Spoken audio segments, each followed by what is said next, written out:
Hey guys, Infernikus here for GamerRules.com and welcome to my first episode of my FIFA 13 career mode with Arsenal Football Club.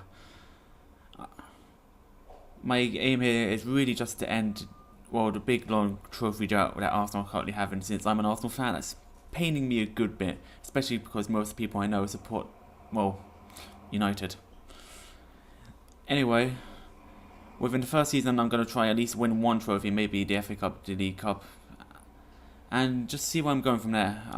I'm going to avoid trying to spend big money on big names, like the obvious ones. So I'm going to be spending a lot of my money on youth. So I'm going to be hiring probably the most expensive scouts. I have a 19 million budget there, and this scout here is going to cost me 5.5 million. He's missing one star from his experience, but still, he's going to be completely worth it, I feel. I have had saves where I've had players at 80 ratings by the time they're 19 years old, so obviously, the better scouts you have, the better youth you're going to get. So anyway, my expectations here are going to be qualify for the Champions League, win a domestic cup by the looks of it, and reach the semi-finals of the Champions League, which is going to be tough, especially seeing the squad I have, seeing as I've lost Van Persie, who was absolutely amazing for me. So we're going to start off here with a transfer request for Thomas Vermaelen. To be honest, I could do with losing. It won't be at the end of the world if I lose him, so I'm going to counter offer here for 20.5 million. 20.5 million is going to get me a fantastic player back. And my scout here is ready to wait. The scout's here ready to scout, and Sunderland have come back with 12.5 million, which really isn't good enough. 12.5 won't get me anything good.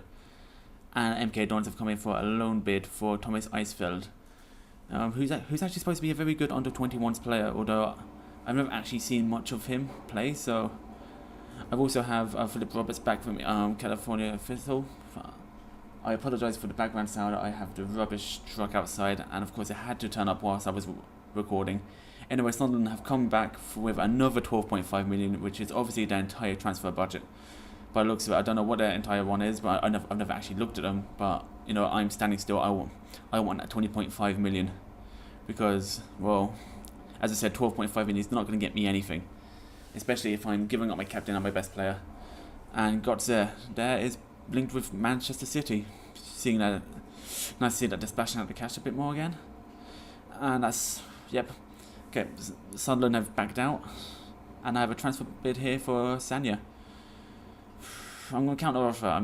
He's 29, he's getting old, and he gets replaced very easily by me, so 14 million. I'm asking a bit too much, to be honest, for a player on the last year of his contract, but I'm going to just see what happens. And the second that Philip Roberts comes back, I've just sent him off on loan. That's a shock, really. Tevez isn't. I know Tevez was a rebel rouse a few days ago, but still, want to leave City, and now they're linked with Schneider, just like they are in real life. I would go in for Tevez there, but far too much money for my liking, and I just don't want to be spending that much on a player just yet. I'd have to be asking for money from the board, which isn't going to happen. So here we go. A response from Everton about their transfer offer, and they've decided to stop pursuing Stanley, which is kind of handy for me, especially because I have my first pre-season friendly coming up here against French side Lille, which, as said there, is going to be my first test as Arsenal manager. This is a the game will freeze like that randomly because it's going to be loading my custom chance, as you can hear. So this is my first friendly, which is against Lille of France. To be honest, I'm just going to get used to playing with the team again, as it's with the new patch. So Podolski is actually classed as a left winger. So I'm also going to have, I think I'm playing with Walcott and Chamberlain on the wings, Podolski up front. I remember during this game, it was the first 10 minutes just me attacking. It was absolutely fantastic, as you can see here. 2 minutes in, and there's already a shot. Constantly pressuring Lille. They got some pretty nice passing things, but they just kept messing up. Look, ball straight through to Walcott. Walcott shoots again. Great save by the keeper again. And we're still only 6 minutes into the game, which is, you go. Okay, Jorginho straight over to Cazorla, and this is where he launches his shot straight into the bottom corner and in for the first goal. 9 minutes in, 1-0, how bad? I mean, look at that. Look at all the space they left Santi Cazorla there. I mean, a player that can shoot that far shouldn't be. And anyway, this is straight from kickoff. Completely mispassed, he gives all the way out through to Jorginho. Jorginho completely open space. Jorginho through, doing... I honestly don't know what Jorginho was doing there, but... The match was pretty much full of things like this, where I was just on the counter-attack the whole time, using the pace of my free attacking players. I mean... Here, I honestly don't know how Walcott didn't score that, to be honest. I mean, he's been patched to have such great shooting at the moment, which is really annoying. So here is actually a great passing passage from Lille. I think it's actually the lead still at equaliser, which it kind of annoys me considering that a centre back scores against me. But it was such a great passing movement. Although they were putting me all out of position and everything, it was personally my fault. I shouldn't be so brash, but I mean, look at his passing. I mean, it's almost like Barcelona. Great 1-2 there to Mavruba and straight past Chesney, and it's Mavruba makes a 1-0. I mean, there wasn't much I could do about that. I mean, there was so much passing going around, and it was such a great finish. I mean, Ashashi keeper tried to close the angle, and Mavruba just knew what to do. It was a great finish. And anyway, half time 1-1. I wasn't too happy. I mean, I should be 2-3-0 up. Anyway, going into second half, it'll be the same old for me, just using the pace. As you can see here, completely broke Walcott free. As he... Well, does he make it? No, it doesn't. He decides to make... Oh, yes, I try to do a sneaky goal for Jorginho, but just didn't work, passing through the Walcott and back in to make it 2-1, which was oh so handy. I mean, like, it's still debatable whether Walcott in real life should be a striker or not, but in this, I don't know. I mean, even on the wing, he seems to be scoring goals for me. I mean, I have an offline save where it's all where it's about 3-4 years in the future, and I've got him developed into an 89 player. So, you know, if you keep playing that guy and keep in good form, he's an absolutely fantastic player in this game. As Leo there, very dangerous from the free kick. Although I noticed when it comes to defending, I am absolutely terrible. As almost equalised there again.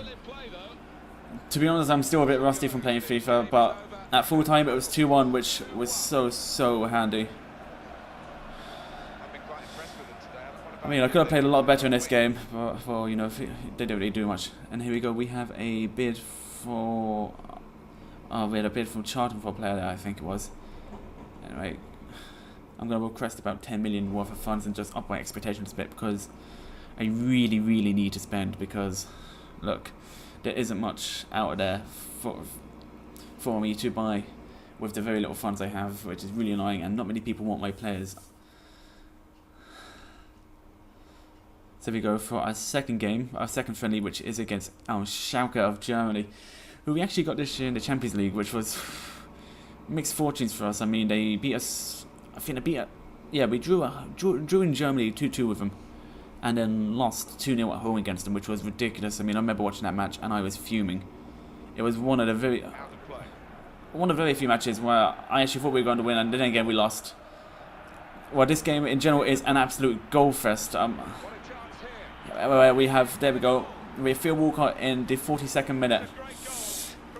This game I decided to play Theo Walcott up through the centre because, well, I honestly think the boy deserves a chance. And, well, in this game he's got decent finishing and great dribbling, great reactions. You know, he needs everything you need to be a great striker under how I play. And as you can see here, headed down from Jorginho, fun using his big forehead to use. And Theo Walcott puts it away.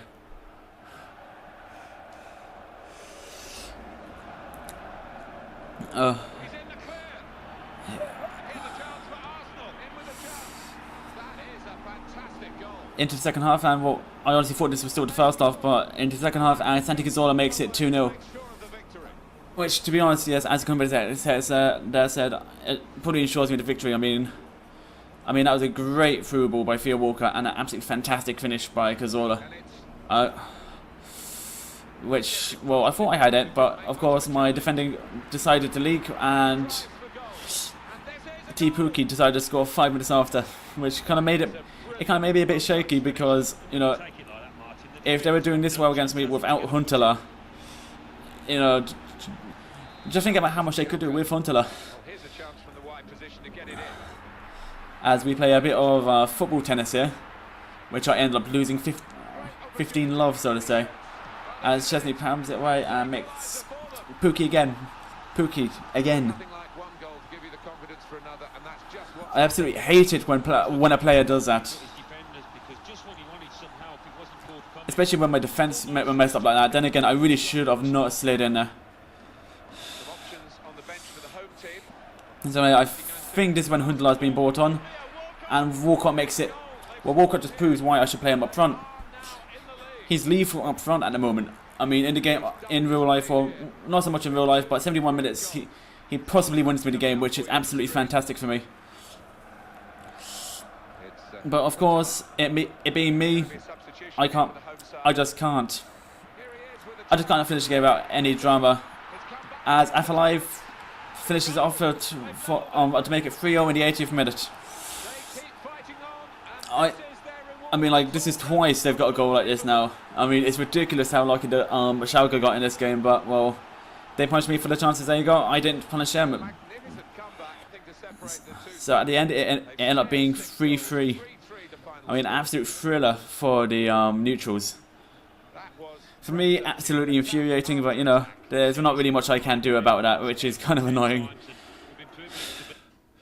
Anyway, we come back to see there's transfer bids for Squillaci, which obviously for Squillaci I'm going to accept no matter what. I mean, he's an absolutely useless player.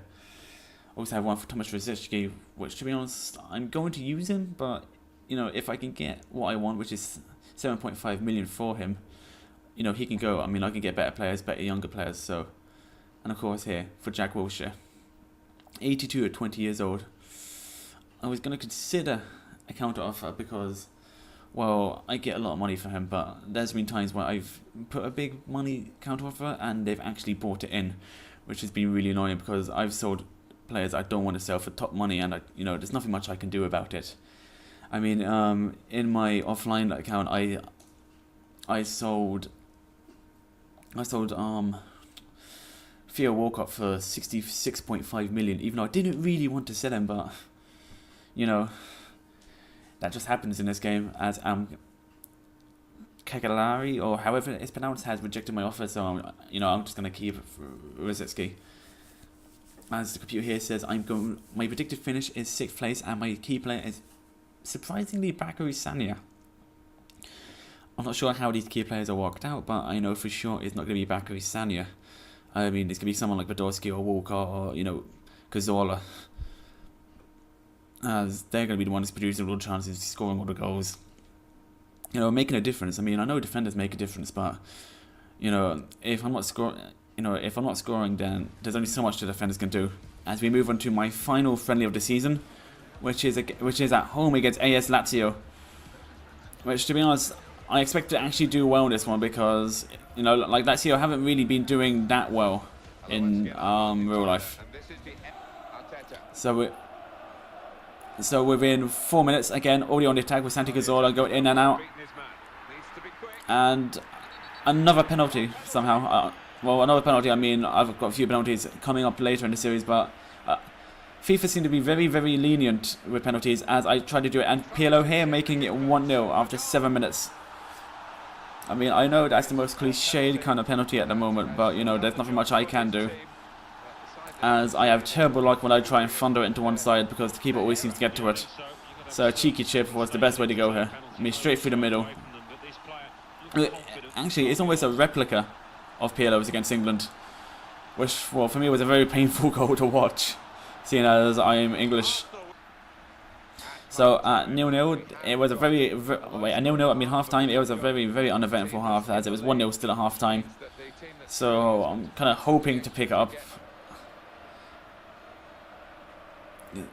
So after about 10 minutes into the half, I have Jack Wilshere breakthrough, thump it, and just like it did in the game against Swansea 2 days ago. He scores for Arsenal. He scores an absolute cracker for Arsenal. And to be honest, I'm going to be looking to build my team around him because, you know, he's young, highly rated, and if you see him in real life, that boy bleeds Arsenal.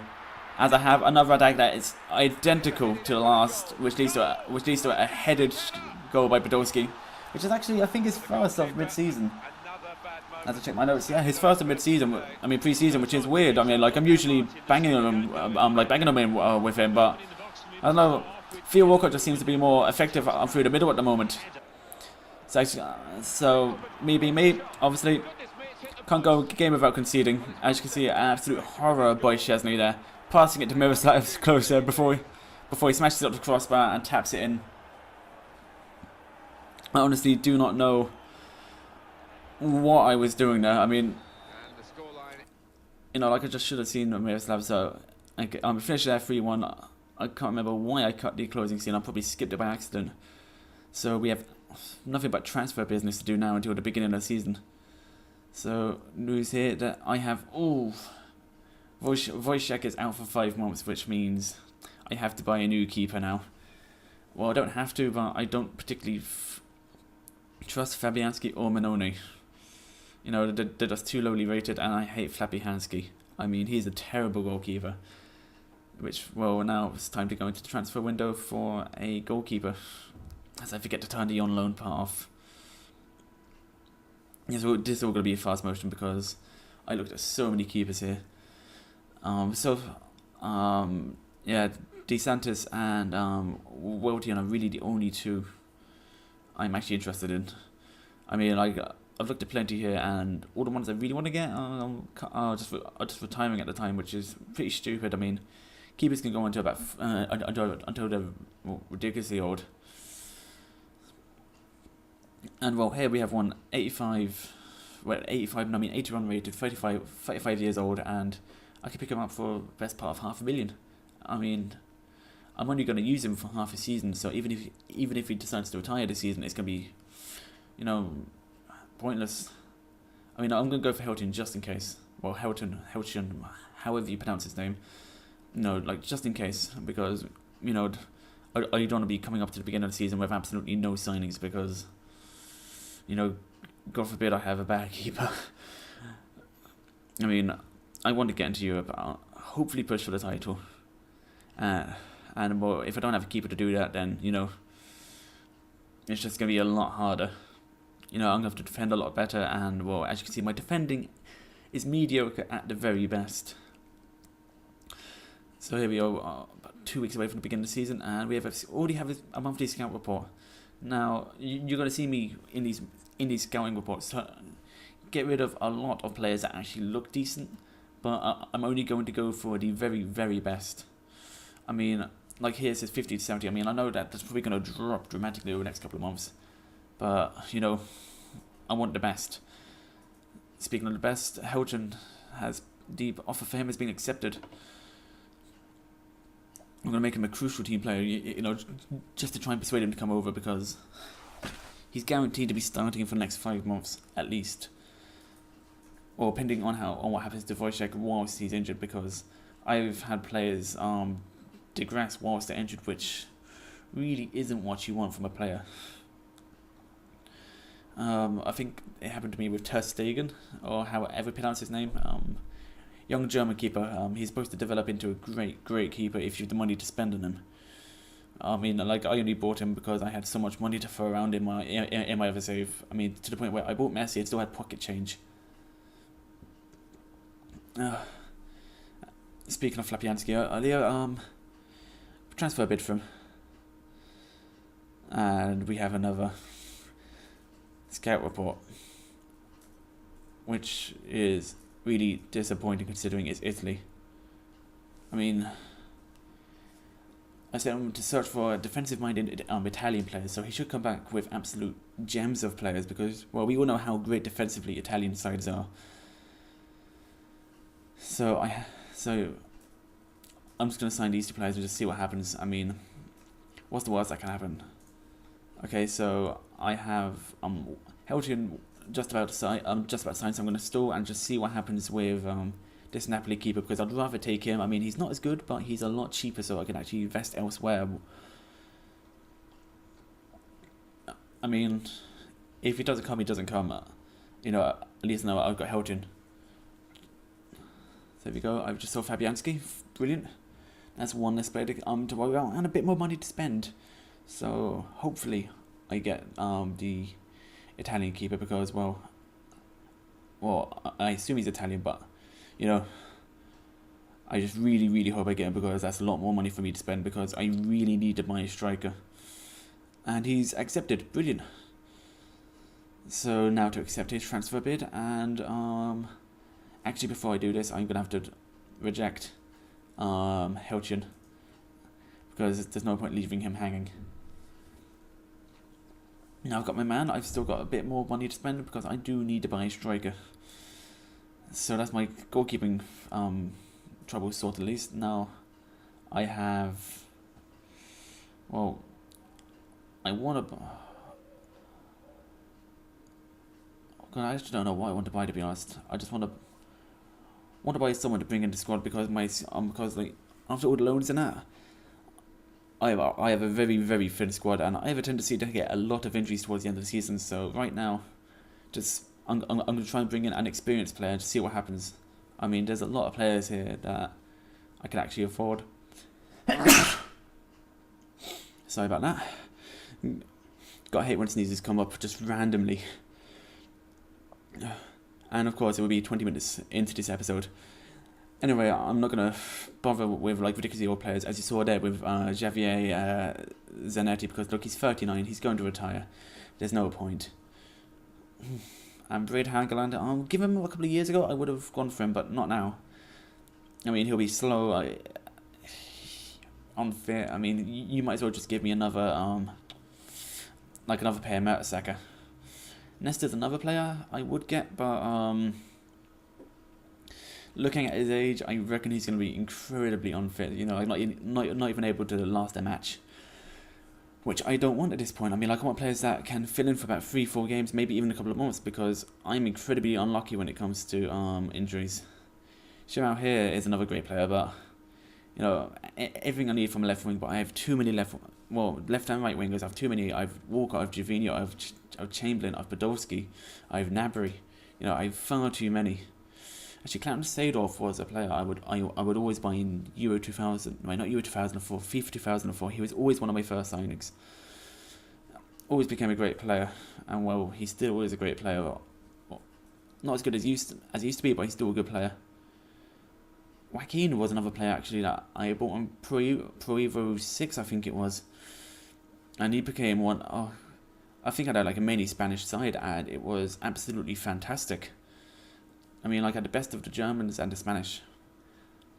Actually, here I'm going to put in a bid for Frank Lampard. I mean, in real life, Chelsea are treating him like complete and utter crap, which is ridiculous. I mean, like, he's given most of his career to Chelsea, and they're not even giving him a contract. So I'm going to put a bid here and hopefully try and rip him away from Chelsea, because, well, if I just imagine my midfield being Jack Wilshere, Frank Lampard, and Santi Cazorla. As we see here, my transfer bid has been accepted, so all I have to do is offer the contract and just hope that that Frank wants to come to Arsenal. I mean, I highly doubt he will come to the club, but well, there's no harm in trying, is there? Anyway, I'm going to apologise for the very bad commentary over this video, because, well, this is the first episode, so I haven't much of a clue what to talk about, apart from actually what's going on in the game. So I'm going to leave you off here with the build-up to the first game of the season, as I have a home game against Sunderland, which will be probably the first thing I will be doing in the second episode.